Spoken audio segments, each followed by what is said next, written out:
Welcome to the Go Higher Frequency Astrology channel. My name is Suzanne. Join me as I investigate how the cycles are progressing forward with a focus on how we can use this energy more productively. Today, I'm going to be talking about the upcoming new moon in Cancer happening on July the 14th. But first, I'm going to be spending some time talking about the retrograde cycles we've been experiencing in Cancer since the beginning of 2025. And more specifically, Mercury and Jupiter's journey through Cancer. On the Capricorn full moon, Mercury went retrograde right before it met Jupiter in Cancer, and this is the second Jupiter cycle where Mercury and Jupiter skipped their conjunction in Cancer. I will talk about this rare event, what this might mean, and how this skipped conjunction is baked into our founding chart. I will also look at the skip cycle in 1835 to get a better understanding of the themes. As always, I'm leaving timestamps below, so feel free to skip around to the parts that interest you the most. This new moon highlights the new collective cycle we've been attempting to nurture in different ways since the beginning of 2025, reviewing themes involving security and resources, scarcity versus surplus. You see that 2025 started with a full moon in Cancer in the 12th house located in Washington, D.C. It's on the inner wheel of this chart. The full moon was conjunct a Mars retrograde at 27 degrees, and we are now at a new moon in Cancer in application to this full moon. And Saturn is at the midheaven of this full moon chart. We are starting to reap what we have sown since this full moon. The new moon is now at the degree Jupiter was at the beginning of the year. You see, we started this year with a full moon in Cancer, conjunct a retrograde Jupiter in the 8th house located in Washington, D.C. Mercury went retrograde right before the last full moon in Capricorn and just degrees away from meeting Jupiter in Cancer. Mercury and Jupiter will not meet up in Cancer during this 12-year cycle.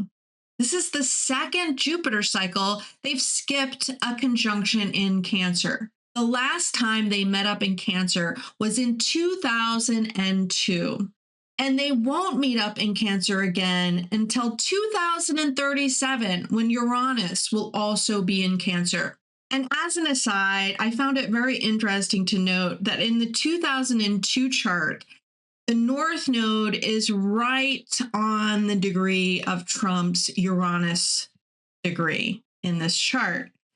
And in the 2037 chart, Chiron is at the degree of his North Node, while Saturn is just past the degree of his Mars in Leo and applying to his ascendant. Skipping Cancer twice is a relatively rare occurrence.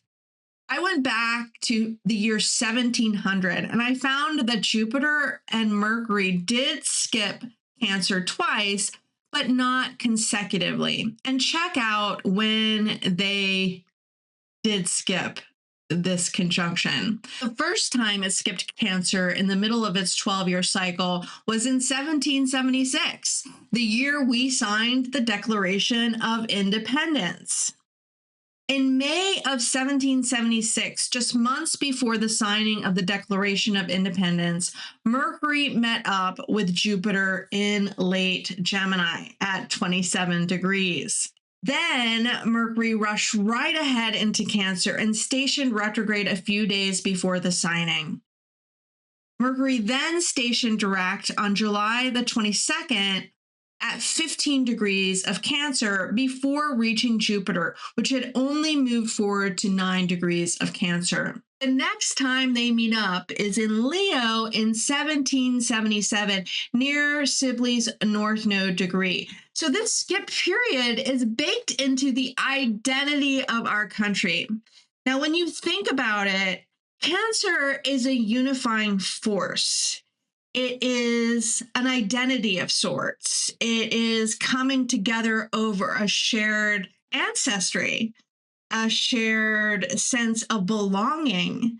And we are a mix of identities in this country. the land of the free, the home of immigrants. Now, the founders were initially so scared to recreate the monarchy that they initially put together a very weak governmental structure, which only included articles of confederation. And this weak structure did not work very well and led to rebellion. So, toward the end of this cycle, they ratified the Constitutional Convention. So basically, what happened was there was a lot of fracturing going on, and we started this country pretty much glorifying that fracturing because we did not want to be led by a king, an authoritarian. So we wanted everybody to have equal rights, but that didn't really work either. And so, toward the next year, when we found more unification, when Mercury and Jupiter met up in Cancer, we figured out that we really did need some sort of unification, even if it wasn't monarchy at the lead. And that's how we came up with the Constitution that we have now. The other time I found that Mercury and Jupiter skipped Cancer in its 12-year cycle was in 1835. You see, in 1835, we have Mercury and Jupiter conjunct at 19 degrees of Gemini, and in 1836, it skips to a conjunction in Leo. Now, this was the age of Jackson in 1835, and the age of Jackson was kicked off by the controversial 1824 corrupt bargain election. This era saw the destruction of the old caucus system, the expansion of voting rights for white men, and the rise of the Democratic Party. Now, if you don't know this, the Democratic Party was once really the Republican Party, and then they switched at some point when they came up with the Republican Party, the two-party system. Now, 2 cycles later after this, and just past a Mercury and Jupiter conjunction at the last degree of Cancer, we were in the Civil War. So basically, skipping this unification of Mercury and Jupiter in Cancer causes or is symbolic of social fracturing amidst economic and technological change, including a crisis of federal power. So again, we're experiencing this lack of unification amidst this change, but we've been experiencing this over 2 Jupiter cycles rather than just 1, which is really interesting. And the last cycle was interrupted by a Black president, which is also very interesting because we're going into a new level of fracturing, but at the same time, it may lead us somewhere that is much better. And that's what I hold hope for. Because of this fracturing and the growing diversity of the world will eventually reach its boiling point, where it will be impossible for a small minority of white men to hold power. They'll have to share power. And that's what I think that this signal is showing us right now. Now, let's talk about the Cancer archetype for a minute, just to make sure that we broaden our understanding of what that means. I mentioned unification or an identity, but I wanted to dive a little bit deeper into the Cancer archetype. Cancer rules the subconscious, our emotional security, and our intuitive knowing. It rules our home life and ancestry, our food and crops, the environment around us, especially our waterways. And you see that we're having this conflict over our waterways, our shared waterways, and who owns it. Is it not a shared resource? Well, a small minority of people have been monopolizing our resources for a long time. Maybe not our waterways, but certainly our gas and oil, and who owns that. There have been hidden mechanisms around the world, and certainly there has been fighting over shared resources for a long time. But here we are again, we're facing this issue once again. Because Mercury, the intellect, and Jupiter, wisdom, bypass their meeting here, the collective is denied a reset button of these themes. We don't meet and resolve these themes. There is no easy intellectual framework, Mercury, or ideological solve, Jupiter. To solve our collective issues around belonging, our sense of home, themes around ancestry and immigration, our rapidly changing environment, and our emotional safety. It creates a cultural landscape where logic, Mercury, and growth or wisdom, Jupiter, feel starkly separated from care, empathy, and nurturing, Cancer.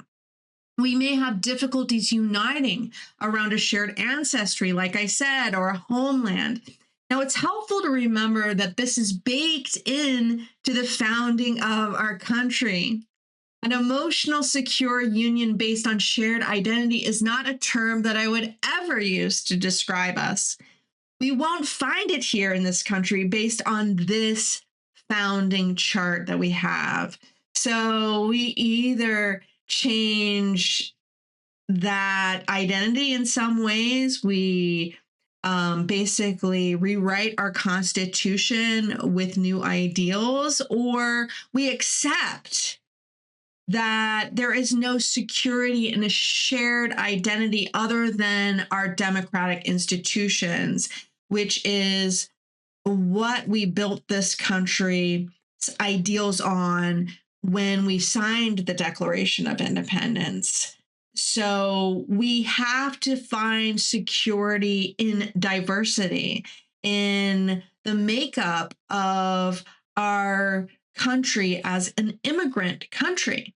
Now, as you've seen, we've been experiencing a series of retrogrades in Cancer, reviewing these themes collectively, beginning with that destructive Mars retrograde at the beginning of Trump's presidency, followed by Jupiter's expansion of these themes beginning in August of 2025. We expanded out into other countries.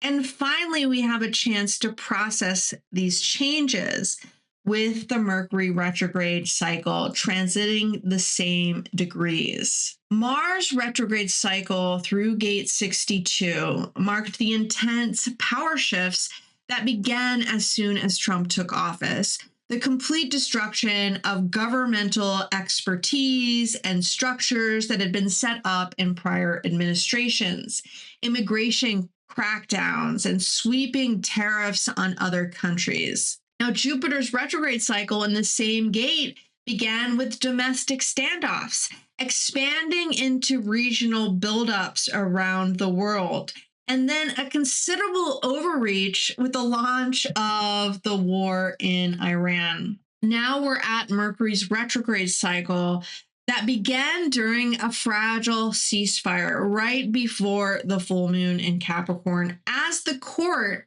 handed down verdicts that reined in certain avenues of constitutional overreach, like mail-in voting and birthright citizenship, but handed the president and the Republican Party more power to shape the government in ways aligning with corporate interest. Now, it's interesting when I look back at my Capricorn full moon video and how the cross of demands was very focused on people basically standing up for our laws, which is what we saw in the Supreme Court handing out their verdicts about birthright, citizenship, and voting rights. However, it was during a Mercury retrograde, which is interesting.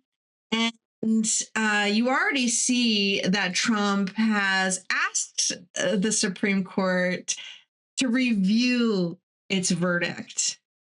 Very Mercury retrograde. So I'm wondering if they actually will once Mercury goes direct. They have only done this, I think, twice in their history. And it would be very weird for them to review it again. But with a Mercury retrograde, all bets are off.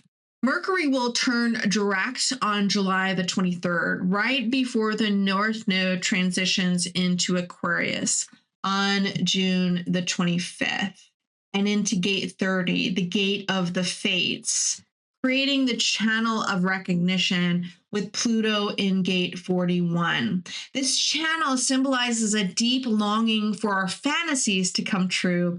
And while we may move in the direction of that longing, what actually happens largely depends on fate.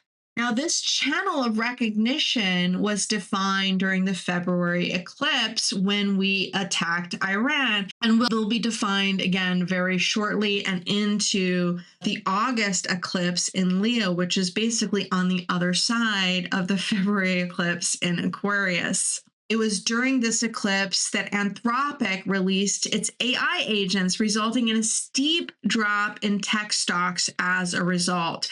Now we're seeing the opposite.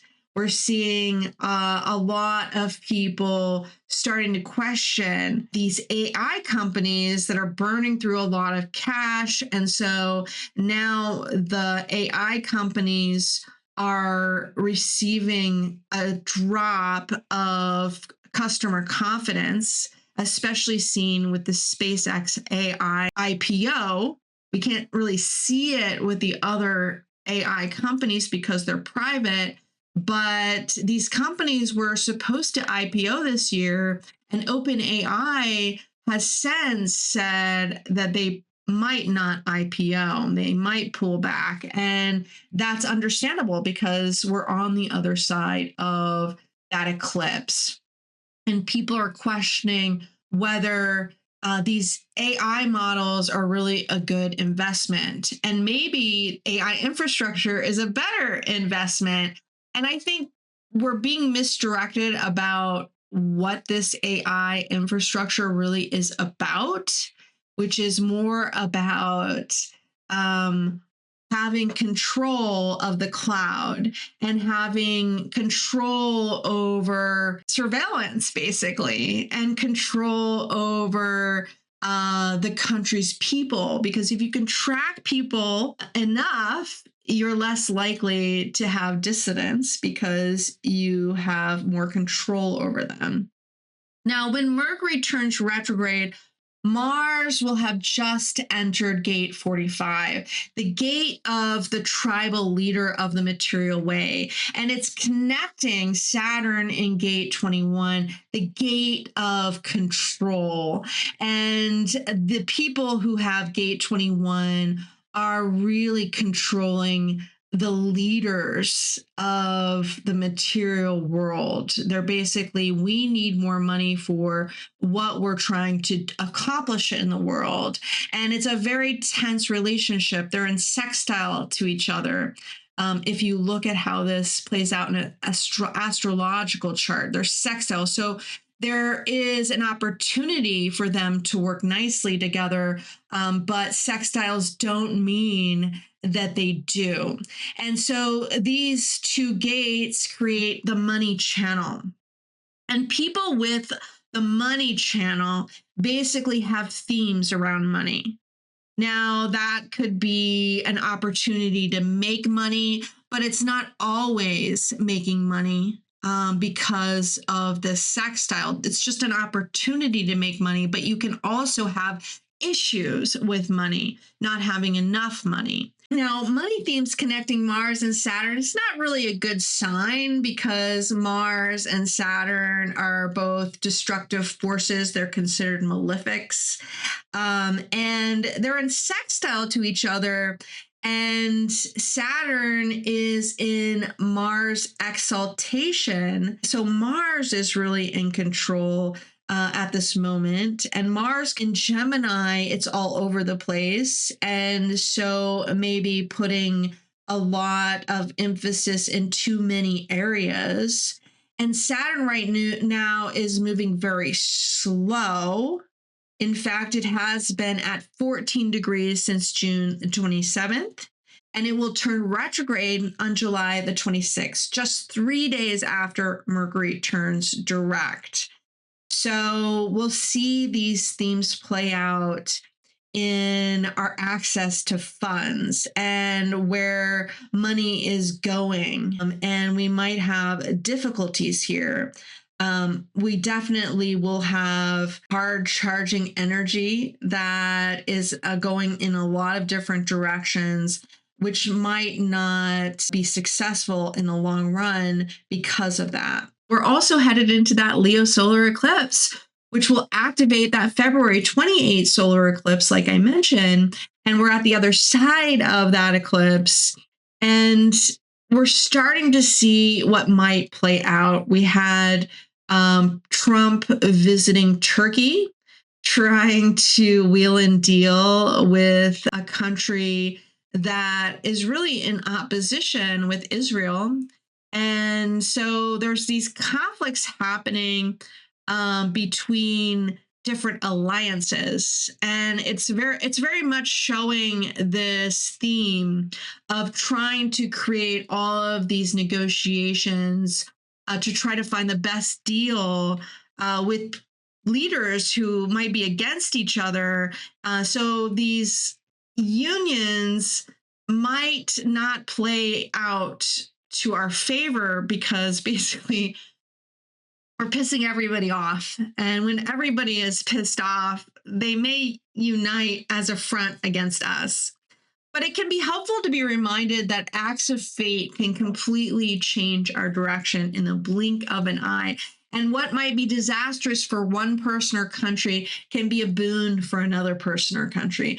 For example, Cory Doctorow wrote about various third world countries receiving a windfall of cheap green energy when Trump discontinued green energy subsidies for the United States.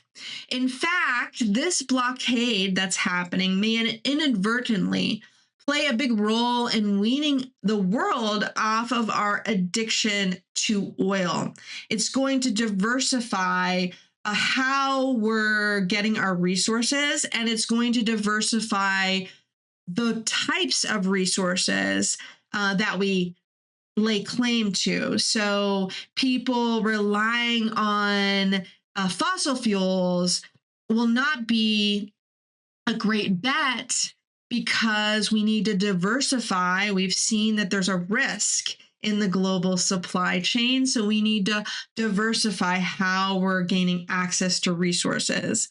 Now, I certainly don't want to frame this war as anything other than the disaster that has been, but we can't always anticipate the exact outcomes. There are actions put into motion. And when you zoom out from a higher frequency, like go higher frequency is, that frequency is not about ignoring things for positivity. I really get annoyed at the positivity movement. I'm a real practical person, and I actually lean toward pessimism. And sometimes I need that reminder to really focus on the positive.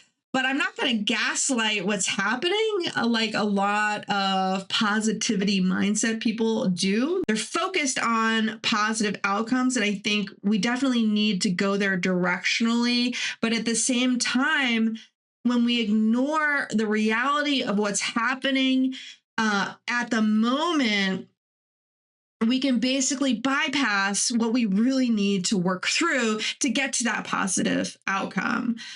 So the go higher frequency is really about zooming out and looking at things from multiple perspectives so we don't get so bogged down in a negative or positive frame of mind, because they're both two sides of the same coin when you think about it, because it's exactly that polar opposite of extremes.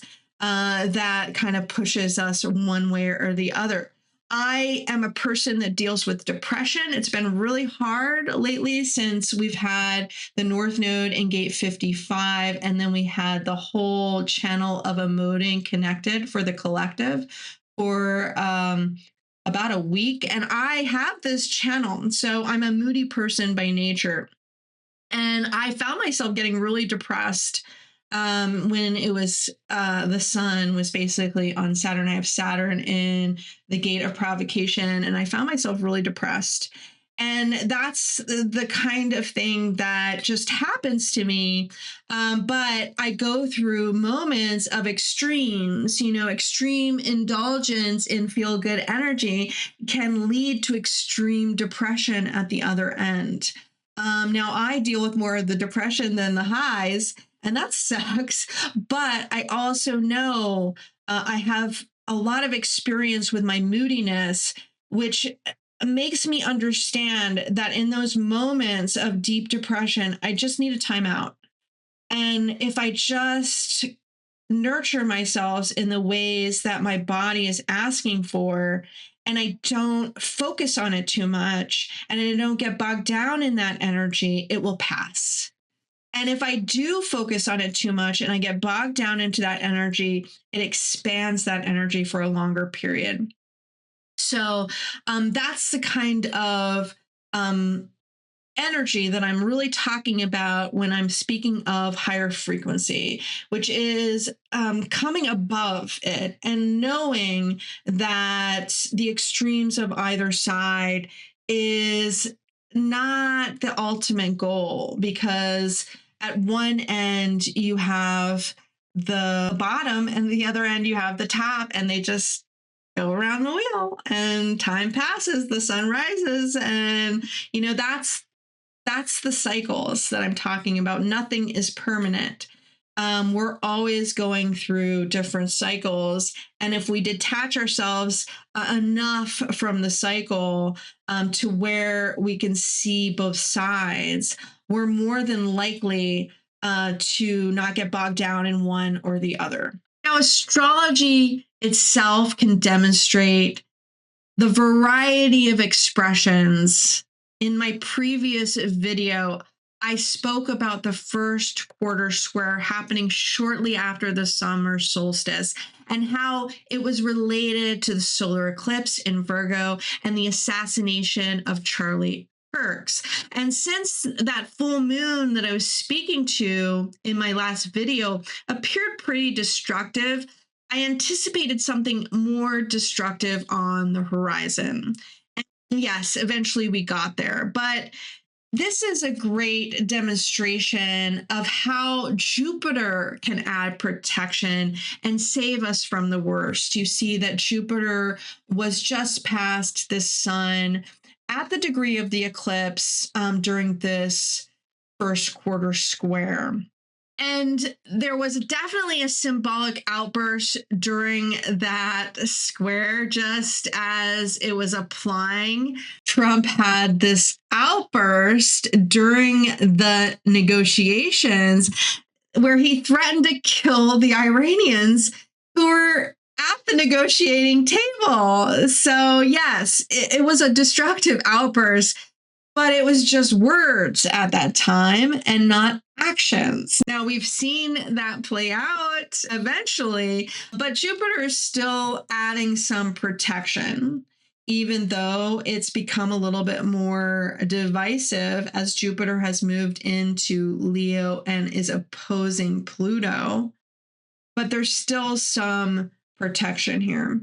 Now, Mercury will finally meet up with Jupiter in Leo a couple of days after the Leo eclipse in mid-August. The Leo eclipse happens on August the 12th, and Mercury and Jupiter conjunct in Leo a couple of days later on August the 15th. Now, I have a Trump's chart on the middle wheel of this chart and the conjunction on the outer wheel. And as you can see, this Mercury-Jupiter conjunction happens right on his Pluto degree in his 12th house. His Pluto is in the gate of secrets, in the human design chart. It's called the gate of privacy, but it's also this gate of secrets. And it is basically what he does behind the scenes. And part of what his relationship with Epstein was about, his very dear friendship. They were a partnership together. They worked together. They shared deals, and they traded in secrets. And they traded in coercive secrets. And that's how his negotiations work. He plays people off of each other. He learns about people's secrets, ways that he can use leverage against them, and he utilizes that for his own means.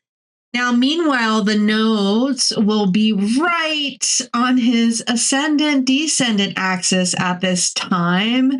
So the reset of these two planets, skipping Cancer and heading straight into the conjunction with Leo, implies that collectively, we're likely to skip over our genuine internal security needs with performative measures such as chasing wealth, power, and privilege as a way to feel secure.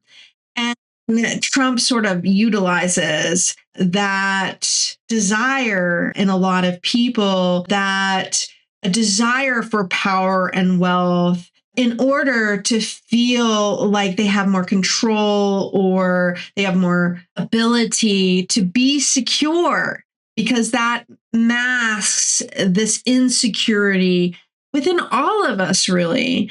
We all want control over the instability that life often challenges us with, because life is constantly changing. And we certainly need ways to survive. And it's scary to be feeling out of control, having your life under the control of somebody else. That feels really insecure. The conflicts that are in the world today are often about this need to have some stability and control. And we basically fight each other for control. And Trump plays to that need. He has that need in himself, and he plays to that need externally, because he has great insight into the ways that people want to feel more in control with wealth and power.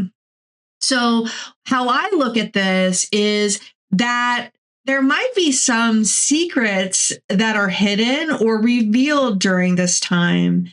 What will they be? Will these planets, symbolic of the rulers of his north and south node, reset his image and his political power once again? How many lives does Trump get? Because he's had a lot of them. Will history repeat, or has he come to the end of the line? Like some superhuman bogeyman, just when you think Trump's finally down for the count, he seems to bounce right back up again. So I'm curious. How many lives does this man have? How many times can he play people off of each other to gain leverage again? There's got to be a limit, right? I mean, he's got to have his limits, but I don't know if it's at this time. Now let's look at this Cancer new moon. Ra describes this cross as a deep, dark force that can be transformative if you don't resist the tension it creates.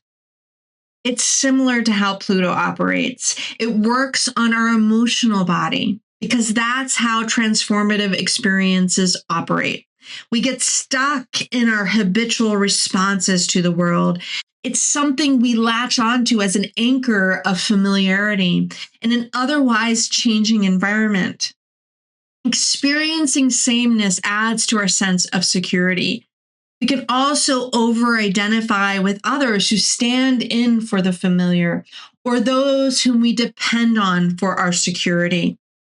It's Pluto's job to evolve us through sometimes catastrophic emotional experiences that move us out of these habitual responses and attachments, leading to evolutionary transformation. The new moon is the final dispositor for all of the planets in this chart. It's out of bounds and in the moon decan of Cancer. So double moon energy. It's on a Saturn degree. It's related to the Four of Cups, which examines this nature of security versus surplus. T. Susan Chang has this great book about the decans and how they relate to the tarot. And in this book, she writes, in the Four of Cups, we encounter questions surrounding what is enough and what is left to be desired. It's a complex card because it evokes opposing states, scarcity versus surplus, temptation versus apathy. An outstretched hand offers a cup full of who knows what: fine wine, arsenic, divine grace, freedom from pain. Whatever it is, our jaded friend is having none of it. Luxury and desire have a curious inverse relationship. Great desire attaches to luxuries you cannot or do not have. But once you have them, almost inevitably desire wanes. This cycle, how it dies and how it is renewed, is the subject of this card. Now, as a person who has security issues, I have moon square the nodes. I'm going to be asking a series of questions. And it is as much to myself as it is to you. Who do you identify as your source of security? What destiny fantasies do you hold on to, thinking that once you arrive, you'll finally be happy? What desire, once fulfilled, have you fallen out of favor with? What are you now attempting to fill your cup with? Is it a bottomless desire you are attempting to fulfill? Where might you find security within the insecurity of life? And you give up the desire for external security altogether, and you find inner security that doesn't rely on anything external, a habit or a state. These are the questions that are helpful to ask ourselves during this new moon. The new moon is separating from a retrograde Mercury in Cancer on the ascendant of this chart located in Washington, D.C. Mercury has just retreated from gate 62 and is back in gate 53, the gate of beginnings. It's in the 6th line. So it's still looking ahead, but it's retreating. The pressure has been building toward this new beginning, but we are afraid of losing past support. So we're questioning this new beginning. We're retreating from it to go within. Is this the right choice? Do I have the courage to go forth into this new beginning? We need to find a way to convince ourselves and other people that this new direction is worth taking. This new moon's cross is inclusive of gate 42, so it completes this channel of maturation with Mercury in gate 53. So it reinforces this idea of the beginning or an ending of a cycle. The new moon is also applying to Jupiter in Leo on the other side. Jupiter is in gate 31, the gate of influence. Now, there's a sense of arrogance and entitlement in this desire to gain influence in the energy of this new moon, to lead the people toward this fantasy destination, Neptune on the midheaven. But it's getting a momentous pushback by our allies or known enemies. This Pluto is in Aquarius in the 7th house. We started with Pluto on the ascendant, and now it's in the 7th house. So we've kind of switched who has the power and who doesn't. It's the polar opposite that we're dealing with. Many astrologers have been speaking very positively about these flowing aspects at 4 degrees that are being anchored by Jupiter and the Pluto opposition right now. You see, we have a Neptune retrograde at 4 degrees, Pluto is at 4 degrees, and over here is Uranus at 4 degrees with Mars separating from Uranus. Now, I think our fate could go either way. Now, Uranus at 4 degrees of Gemini symbolizes our dissatisfaction at what we are seeing in the world. And some people are using this to their advantage. They're using these conflicts as a way to justify their pulling back resources from the common people. And while they distract us, they fill their own coffers with money. And they blame this lack of resources that they can't distribute to the rest of the people on not having enough. We have to pull back the entitlements because, look, we don't have enough money. We are at war. We are utilizing our money to fight the enemy. But more and more people are waking up to this. It's just a matter of when that tipping point is going to be that pushes the direction in one way or the other. We're starting to see signs of it, though. Now, Venus has recently entered Virgo. It's the sign of its fall because Venus in Virgo has to be more discriminating. It has to be more rational. And Venus by nature doesn't want to be discriminating. It wants to enjoy. It wants to luxuriate. It doesn't want to be rational. It wants to be fun-loving. And it's in gate 59. It's in the last line. It's about to transition into gate 40. Gate 59 is about the seduction of a negotiation. And gate 40 is about aloneness. It's about getting to work. It's separating from others so that it can get to work. And the line 6 of gate 59 is basically about making these temporary unions, which is exactly Trump's strategy. He's trying to play people off of each other, trying to gain leverage to get the best deal. And Venus has recently squared Uranus and is on its way to square Mars. So there is a change that has happened. And we've all seen this change, this flipping of the script that Trump has been trying to do, playing one side off of the other, playing Iran against Israel, playing Turkey against Israel. Israel has been showing more and more that it's the leader. And I think Trump doesn't like that. He doesn't want to have anybody, even in perception, as calling the shots. And so he's playing sides right now. And he also has investments in the Middle East. And so he wants to make sure that his other partners are not seeing him as aligning himself so much with Israel, which has been pretty destructive. They don't have a really great reputation right now with the ways that they're dealing with the Palestinians and invading other countries. And it's on its way to square Mars, which is in gate 16, the gate of skills. And it's in line 6, aptly labeled gullibility. So this is about propaganda. And it's about who will psych the other person out.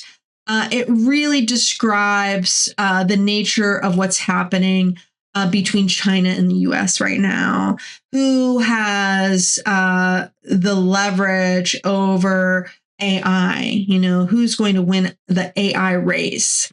And also it is definitely about this conflict this playing chicken, Trump is basically wanting to get leverage over Iran, and Iran is doing the same thing, and they're trying to psych each other out. And I started writing this before the attack started up again, and this is what I said about this chart, and especially Venus.